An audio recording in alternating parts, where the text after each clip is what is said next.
We're continuing our study in the study of biblical archaeology and using Expedition Bible, their videos, and archaeologist Joel Kramer. Now this morning our study is about the Pharaoh of the Exodus. So I want us to turn to the book of Exodus, chapter number 2. And the video this morning is 26 minutes long. And so hopefully we will start it in time this morning. But I just want to go over some points to be looking for as we go through the video. There is a second video that is more detailed as far as the timing of the Egyptian dynasties and the explaining how we know that this is the Pharaoh of the Exodus. We believe that Amenhotep II is the Exodus Pharaoh.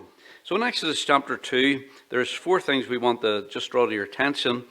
Amenhotep's father is Thutmose III, and he reigned the longest of any of the, I think it's the 18th dynasty of the Egyptian pharaohs. He reigned for 54 years. Now, the reason that is important is that he was the pharaoh of the persecution of the Jewish people.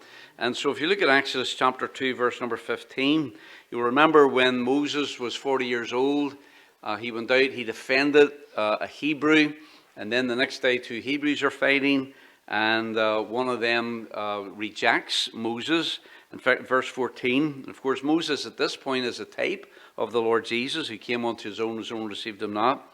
And he said to Moses, who made thee? This is Exodus 2 verse 14. Who made thee a prince and a judge over us? That's what they said to Jesus too. Intendest thou to kill me as thou killest the Egyptian? He didn't think anybody had saw him killing the Egyptian the day before. And Moses feared and said, surely this thing is known. Verse 15. Now when Pharaoh heard this thing, that is the Pharaoh that Moses would have grown up under.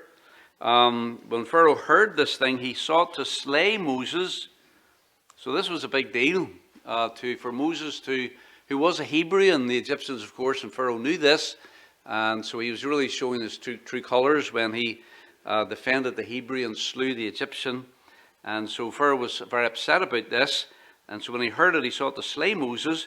But Moses fled from the face of Pharaoh and dwelt in the land of Midian, and he sat down by the well. Now, we ought to know this, but how many years was Moses gone? Right, okay, good class, all right. So you can divide Moses' life into 3 40s. 120 years he was when he died. The first 40 in Pharaoh's court. The middle 40 on the backside of the desert in Midian. And the last 40 was the Exodus 40, okay. So he's on the backside of the desert for 40 years. And then if you go down to verse number 23, it says, and it came to pass in process of time. And by the way, how do you know it's 40 years? Well, Acts chapter 7, verse 29 to 30, in Stephen's sermon, he tells us that information. It doesn't tell you the 40 years here, but it does in Acts 7. Verse 23, and it came to pass in process of time that the king of Egypt died, and the children of Israel sighed by reason of the bondage, and they cried, and their cry came unto God by reason of the bondage. And God heard their groaning. God remembered his covenant with Abraham, with Isaac, and with Jacob. And God looked upon the children of Israel, and God had respect unto them. Chapter 3, verse 1 goes on to tell how now Moses, at the burning bush, God calls him to go back to Pharaoh and to say, let my people go. Now, in verse 23, it says, and it came to pass in process of time that the king of Egypt died. Now, you could say, well, he's been gone for 40 years. There could have been 2 or 3 pharaohs in there. But when you read that, it seemed to lend itself to say that this is the pharaoh that was going to kill Moses. It's kind of like the story of Jesus when Herod was going to kill baby Jesus. And then when Joseph and Mary in Egypt, and then they heard that Herod had died. Okay, so the one that was persecuting was now out of the way. And I think that's what he's saying here in verse 23. And it came to pass in process of time that the king of Egypt died. I think it's the same king. And so that king would have had to reign for over 40 years, right? Because Moses had been gone for 40 years. If that's the king, if that's the pharaoh that was going to kill Moses at the beginning, and that's the pharaoh that dies at the end, well, he would have had to reign for more than 40 years. Well, you're going to see in the video that Thutmose III, the father of Amenhotep II, did reign for over 40 years. He reigned for 54 years. So he would fit the criteria that the Pharaoh previous to the Exodus Pharaoh would have lived for more than 40 years, reigned for more than 40 years. Let's go to Exodus chapter 11.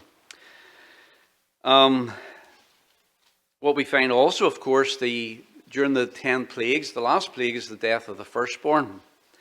And I just want you to notice this in chapter 11, verse number 5. And all the firstborn of the land of Egypt shall die. It's a very drastic judgment, this.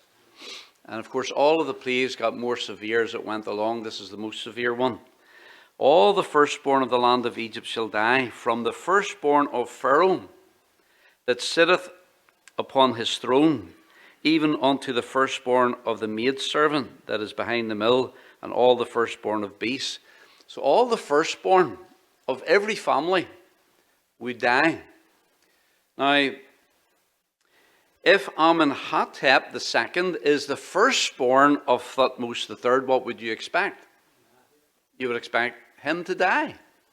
But what we find out from the records, and there's a lot of Egyptian records that give all of the information. Of course, the Egyptians were prolific about writing stuff on stone, Egyptian hieroglyphics, and a lot of their history is written down for us, documented. But what we find is Amenhotep II was not Thutmose III's firstborn son. Thutmose III's firstborn son was Amenhotep, who died prematurely, and we know this from their records, making Amenhotep II heir to the throne. In other words, he was the second in line because his older brother had already died previous to the plagues. He was ready. So Amenhotep II was not the firstborn of Thutmose III, so he was not the firstborn son. And so he didn't die, at least in the death of the firstborn. Look at Exodus chapter 12, verse 29. Again, it's basically saying the same thing here. The promise was that all the firstborn would die. And here, when it happened, and it came to pass that at midnight the Lord smote all the firstborn in the land of Egypt, from the firstborn of Pharaoh that sat on his throne. And that at that point, that would be the Exodus Pharaoh. So we're saying that this is Amenhotep II. So Amenhotep II's firstborn son would die, right? Because that's what it says. In verse 29, all the firstborn, from the firstborn of Pharaoh that sat on his throne unto the firstborn of the captive that was in the dungeon. In other words, all the firstborn, even the firstborn of cattle, would die. Well, what we find, and what you'll see in the video this morning, is Amenhotep II's son. We believe his name is Webensenu.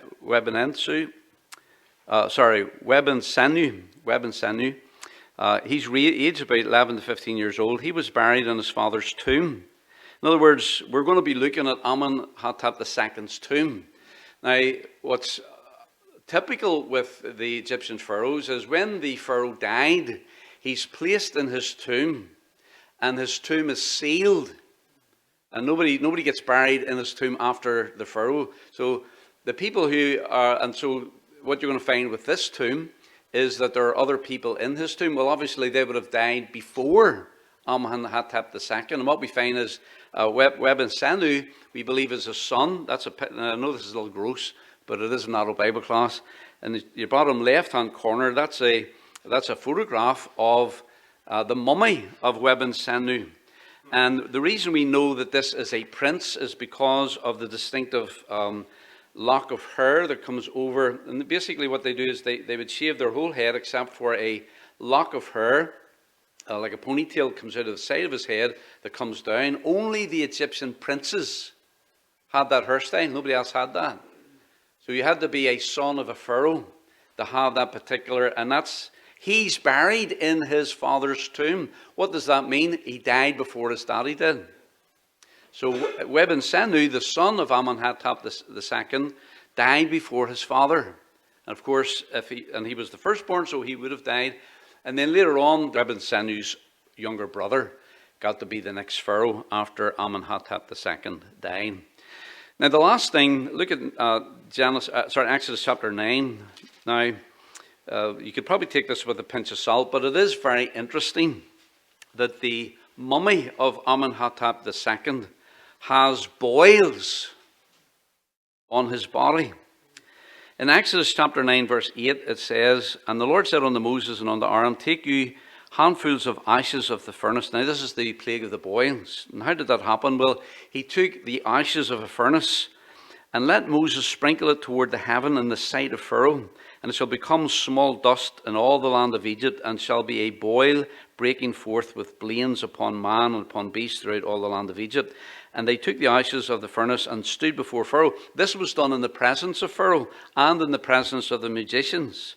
And Moses sprinkled it up. So he took this handful of dust in the room where Pharaoh was and all of Pharaoh's magicians, and he threw it up in the air. And this dust basically landed on everybody in the room. But it also was a plague throughout all the land of Egypt. Verse 10, he took the ashes of the furnace, stood before Pharaoh. Moses sprinkled it up toward heaven, and it became a boil breaking forth with blains upon man and upon beast. And the magicians could not stand before Moses because of the boils, for the boil was upon the magicians. So this was done in the presence of the magicians. And they had to get out of there, because immediately that he threw that dust up and it came down upon them, boils started to break out on the magicians. And he goes on to say, the boil was upon the magicians and upon all the Egyptians, and the Lord hardened Pharaoh's heart, and so on. So now the thing is, it wasn't just the magicians who was there. Now Moses didn't get boils on him or Aaron, but the magicians did, and all the Egyptians, and Pharaoh was sitting right there. You would expect that Pharaoh would have got the boils too, right? Yeah. That's what we would assume. Well, we're going to start the video, and we've got some of the up-close videos of some of the markings that you'll see in the video, that Amenhotep, and his mummy is still visible. You go to the museum there in Egypt, and you can view this for yourself. Okay, so here we go. I had the excavation report of a tomb in the Valley of the Kings that was excavated over 120 years ago by the French archaeologist Victor Loret. I had to actually get it translated into English so that I could read it. And when I read it, I thought, why isn't this tomb known? Why isn't this famous? And so I got my son, we got on an airplane, we flew from Amman, Jordan, where I live, to Luxor, Egypt. We crossed the Nile River to the Valley of the Kings.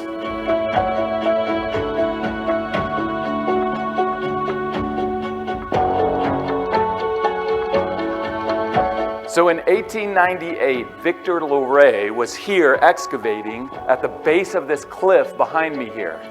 And he saw the chisel marks were coming down and concentrated in the area that he was unburying. He realized he was at the entrance of a tomb, and then he found a funerary statuette in front of this tomb with the name Amenhotep II on it. So by the time he had opened up the entrance to the tomb, and he and a co-worker entered into that tomb, he already knew that this was the tomb of Amenhotep II. Now, regardless of what we might believe about the Exodus Pharaoh, we should hear the story of this discovery and understand what the Bible has to say about it.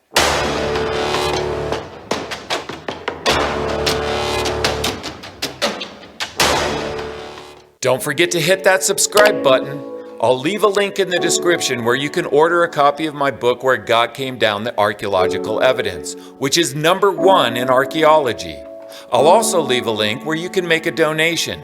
These are greatly appreciated and used for the production of future videos. Loret wrote, "The state of the gallery showed that the tomb was not untouched. I expected this because of the broken antiquities found outside." When Loret got into the tomb, he could see that it had already been looted. This is typical. Almost all of the tombs that found in the Valley of the Kings had been looted at some point in the past. This meant that all the valuable things would have been taken by the looters, and only what they would consider not to be valuable would be in the tomb.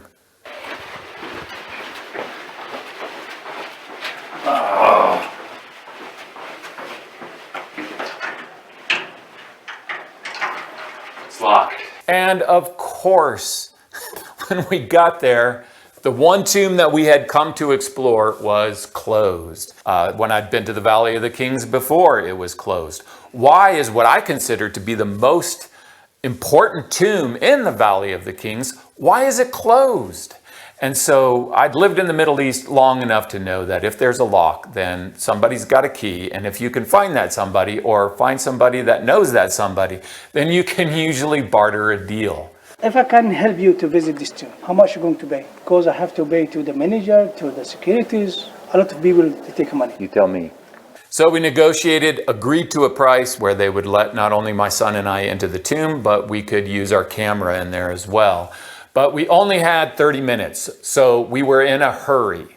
So we're here at the now excavated tomb of Amenhotep II, but me and my production assistant David have recreated it for you in 3D, just to kind of give you a feel of what it might have looked like for Larray, the original excavator, as he was going through this tomb for the first time just by the light of a candle.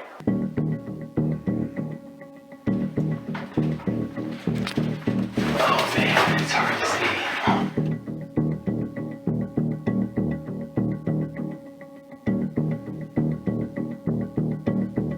After walking and at times crawling through the long tunnel, Larray and his foreman soon came to this deep shaft.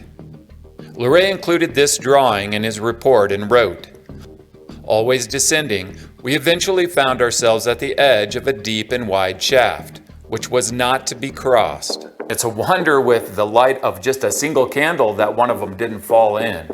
However, it did slow them down. They had to go back out, get a ladder, bring it back in, put it down into the bottom of this deep well, climb down to the bottom, move the ladder over to the other side, climb back up in order to continue down the tunnel of this tomb. They continued through the next part of the tunnel before entering into a room with two pillars in the middle. Larray wrote that against the back wall, I advanced with a candle, and a dreadful sight. A corpse is there, lying on the boat, all black, hideous, its grimacing face turned towards me and looking at me. I mean, think about how spooky this would be. You're down deep in this tomb, exploring it for the first time. You have only what is being illuminated by a single candle, and what's staring back at you is the face of a mummy. Okay, this is the two-pillared room. So it was against this wall that they found the mummy that was laying in the boat.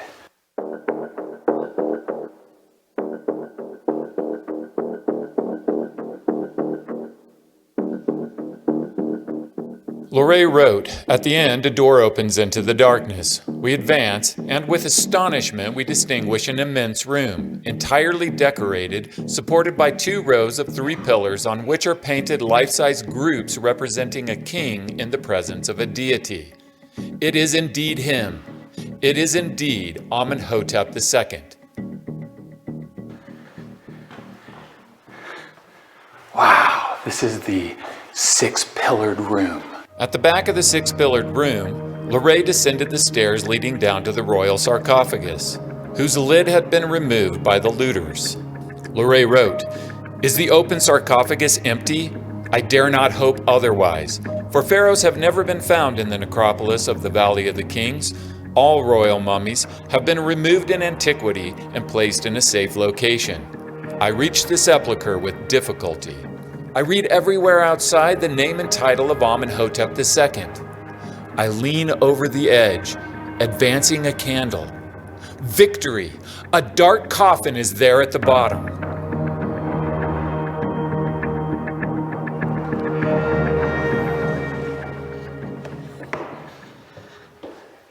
This is the staircase that came down.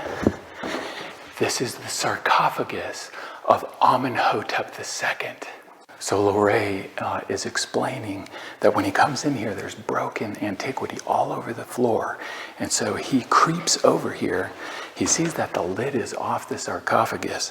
He looks over the edge and down in, and to his great surprise and delight, there is a coffin at the bottom of the sarcophagus. So at this point, Larray doesn't try to open the coffin. He comes back up the stairs into the main chamber. In the 6-pillared room, Luray found funerary statuettes and wrote, "All are in the name Amenhotep II. One of them, however, bears the name of the royal prince, Webensenu." He finds all these funerary statuettes. What the ancient Egyptians believed is that these would do menial tasks, magically serve the deceased in the afterlife. Well, one of these funerary statuettes was inscribed with a different name, the name that would become known as Webensenu. Based on this find alone, Luray reasoned that this must be the son of Amenhotep II, the royal prince. Luray wrote, "We moved to the chambers on the right. In the first one, upon entering, an incredible sight strikes us. 3 corpses lie side by side at the back. The second corpse in the middle is that of a child about 15 years old. He is naked with his hands placed on the abdomen. The mummy in the middle was that of a young boy between the age of 15 and 11. The head has been shaved except for one spot on the right temple, from which a magnificent lock of black hair emerges. This was the hairstyle of royal princes, and I immediately think of the royal prince Webensenu." What was unique about this mummy was the hairstyle. This boy had a shaved head, and then coming out the side was this ponytail, which is known as a Horus or a prince's lock. This was the hairstyle symbolically that was worn by the children of the king. In fact, we have in these reliefs the pharaohs that ruled Egypt, some of them depicted as children, where they're wearing this prince's lock. This is the room where the boy was found, the boy mummy.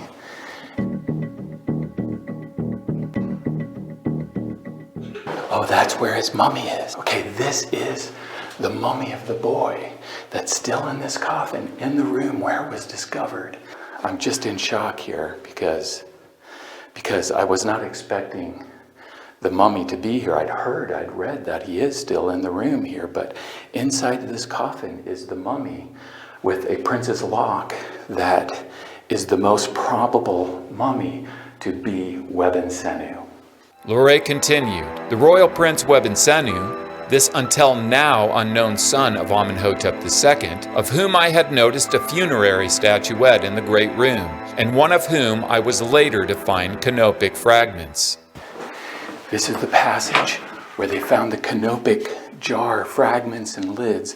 So afterwards, what Luray also found in the tomb was these fragments of what are called canopic jars.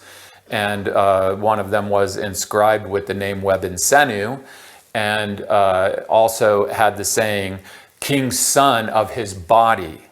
Now, what is a canopic jar? In the mummification process, they removed the organs from the body and they treated them separately, and eventually they were placed in what is called a canopic jar. And then oftentimes the jar was inscribed with the name of the deceased whom these organs belonged to. And so this was slam dunk evidence that Webensenu was buried in this tomb, because here we have his organs in this jar inscribed with his name. So the interpretation of Luray was very logical and obvious. He identified the mummy of the young boy as the royal prince, the son of Amenhotep II, and that this was his mummy. Now, it's not just Luray's interpretation, but we have the standard work of the royal families in a book called The Complete Royal Families of Ancient Egypt. The entry in this book for Webensenu reads, "Son of Amenhotep II, died as a child and buried with his father in tomb KV 35, where his probable body still lies, named on the block statue of Minmos from Karnak. This inscription from Karnak specifically mentions Webensenu as the son of Amenhotep II.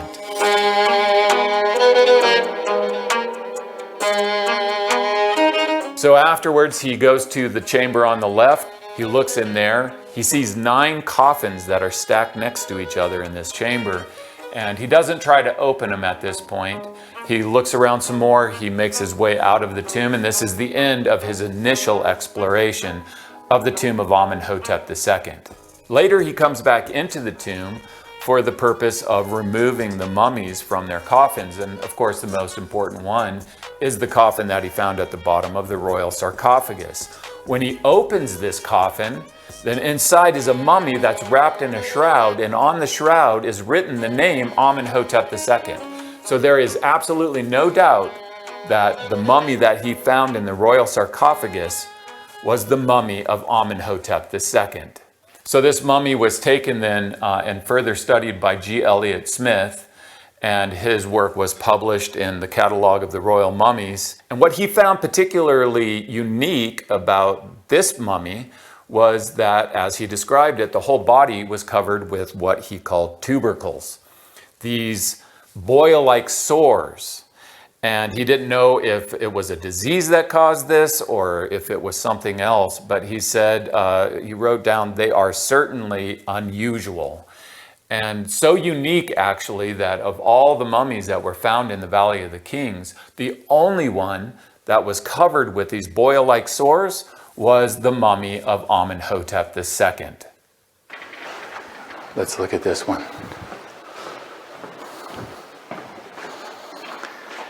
This is the room back here where the kings were found in their coffins. And so, I mean, it's amazing that we've been able to get in here. When he started opening up these other coffins in this other chamber, he saw that they also were pharaohs. So in antiquity, the tombs in the Valley of the Kings were being looted, and to protect the pharaohs that were buried in their tombs, they were taken from their tombs and put in these caches for their protection. And so this is what Leray found in the tomb of Amenhotep II, is a cache of these other pharaohs in these 9 coffins that had been taken from their original burial tombs into this cache for safekeeping. So interestingly, one of the mummies that was in these coffins was Thutmose IV, and he is the one who is the successor of his father, Amenhotep II, to the throne, the younger brother of Webensenu. Okay, so that's what Leray found in his discovery and excavation of the tomb of Amenhotep II. Now what we need to do is bring the Bible into it and look at the details of what it tells us about the Exodus Pharaoh. Exodus 12 says, "The Lord struck down all the firstborn in Egypt, including the firstborn of Pharaoh who sat on the throne." So we know from the biblical account that the Exodus Pharaoh, his firstborn, died before he did. And then we know from what was found in the tomb of Amenhotep II that he had a son, Webensenu, who died before he did, because he was buried in his tomb. Once a king dies, then he's buried in his tomb with his belongings and his treasures, and that tomb is sealed off. Nobody is buried afterwards. And so we know for certain that Webensenu died before his father because he's buried in his tomb. And this is an incredible match. And most probably, this is the oldest son of Amenhotep II, and therefore the one who would have died in the plague of the firstborn. Exodus 9:10 says, "So they took soot from a furnace and stood before Pharaoh. Moses tossed it into the air, and festering boils broke out on people and animals." When Smith examined the body of Amenhotep II, these, as he called them, tubercles were all over his skin. And in fact, you can see this when you go to the Egyptian Museum and see the mummy of Amenhotep II to this day. You'll see these boil-like sores on his skin. I don't want to make too much of this. We don't know anything for sure, but I also don't want to make too little of it either. Isn't it interesting that if Amenhotep II is the Exodus Pharaoh and is the one that Moses stood before and threw the soot up into the air and then the boils broke out, that he's the one that lived through that plague, and Amenhotep II is, of all the kings that have been found, their mummies have been found, his is the one that has boils like sores all over his body. So when I did a video in the past on the Pharaoh of the Exodus, one of the major complaints was that we shouldn't have a mummy of the Pharaoh of the Exodus because he drowned in the sea crossing, and therefore his body would have been lost. There's two reasons in the Bible itself that we should expect to have the mummy of the Pharaoh of the Exodus. The first one, which is the most important, is that the biblical account does not say that the Pharaoh of the Exodus drowned in the sea crossing. Exodus 14:23 says that the Egyptians pursued and went in after them into the midst of the sea. This included all Pharaoh's horses, his chariots, and his horsemen. But it doesn't say Pharaoh himself went into the sea. Exodus 14:28 says, the waters returned and covered the chariots and the horsemen. Of all the hosts of Pharaoh, and it specifically says that followed them into the sea, not one remained. And this is typical of how it works with kings. Kings send their armies into the battle. Maybe their armies are defeated, but they themselves are not in the midst fighting the battle themselves. Their lives are too valuable for that. Similarly, Psalm 136:15 doesn't say the miracle killed, but rather overthrew Pharaoh. It doesn't say that Pharaoh drowned in the sea crossing. In fact, it implies that really he did not. Even if Pharaoh did die in the sea crossing, we still would expect to have his mummy, because it says in Exodus 14:30 that Israel saw the Egyptians lying dead on the seashore. They saw the bodies of those who had drowned. And from the Egyptian perspective then, the most important body to recover would have been the body of the Pharaoh. So either way you look at it, you would expect to have a mummy of the Pharaoh of the Exodus.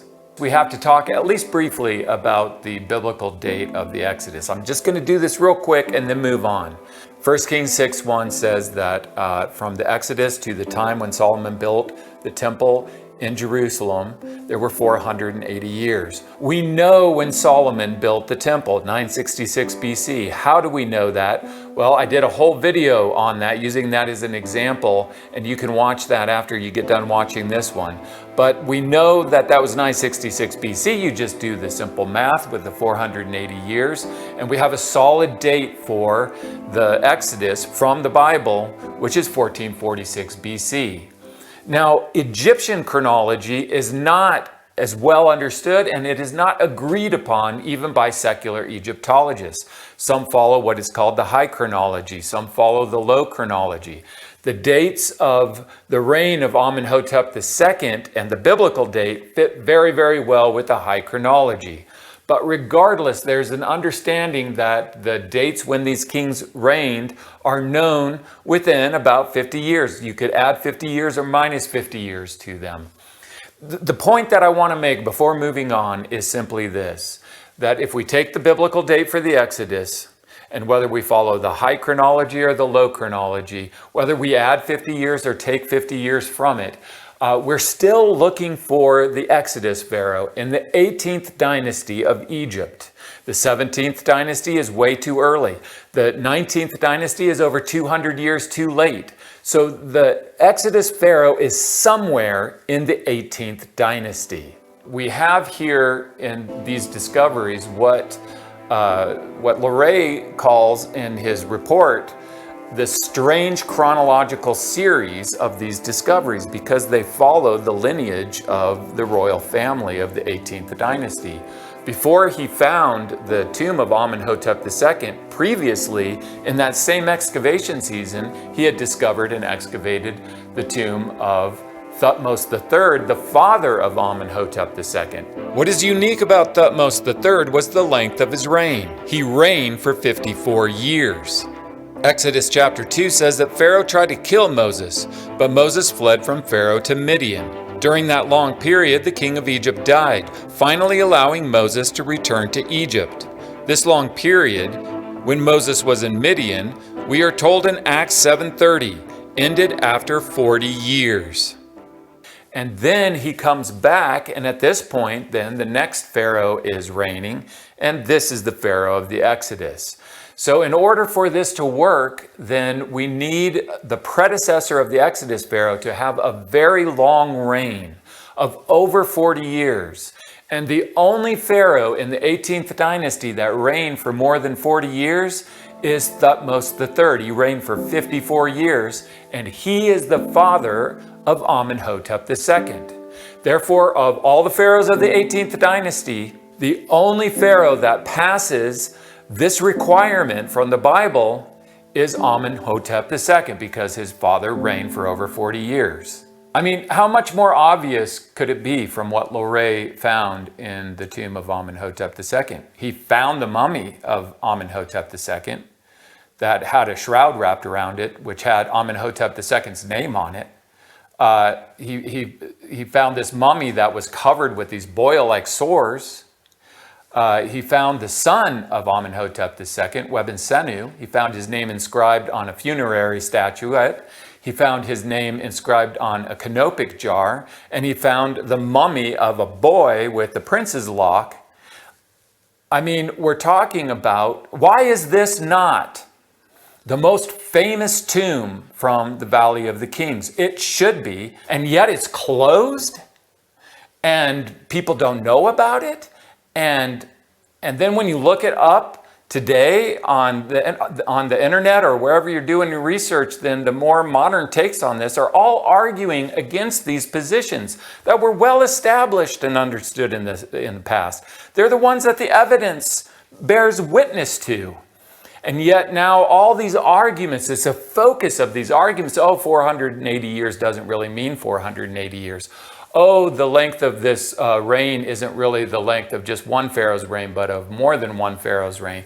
Oh, this mummy that was found in Amenhotep II's tomb isn't really the son of Amenhotep II, but this other pharaoh, and on and on and on.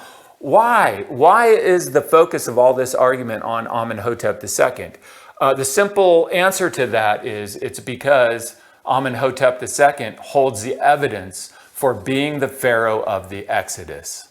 So all of the evidence demonstrates that Amenhotep II is the pharaoh of the Exodus, and his mummy was discovered in his tomb, in his sarcophagus, and in his coffin.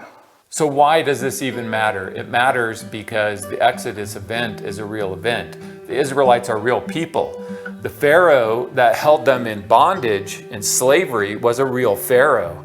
And the God of the Bible is also real, who came and broke the power of Pharaoh to set his people free so that they could be in relationship with him. The same is available to us today. It says in the Bible that all people are enslaved to sin, but that God himself became a man in the person of Jesus Christ and died for the sins of man to break the bondage of sin so that we could be freed from our slavery and enter into a relationship with the living God. Don't forget to hit subscribe. It really helps get this information out to more and more people. I'll leave a link where you can order a copy of my book. Thanks to all of you that have left reviews. Thanks for making it #1 in archaeology. I'll also leave a link where you can donate. It's your generosity that fuels the production of future videos. Thank you so much. Also, I'll leave a link up here where you can watch the next video, how we know the dates for the Bible in the Old Testament. Very good supplementary information for what you've learned in this video. Thanks for watching, and I'll see you next time. Hey, so that's kind of interesting. I thought it was interesting. The thing about this for me is, I mean, I've been studying the Bible for 46 years, and this is like new information. And you know, the thing is, when you're looking at this picture, this is the guy, this is the Pharaoh that Moses is speaking to, let my people go.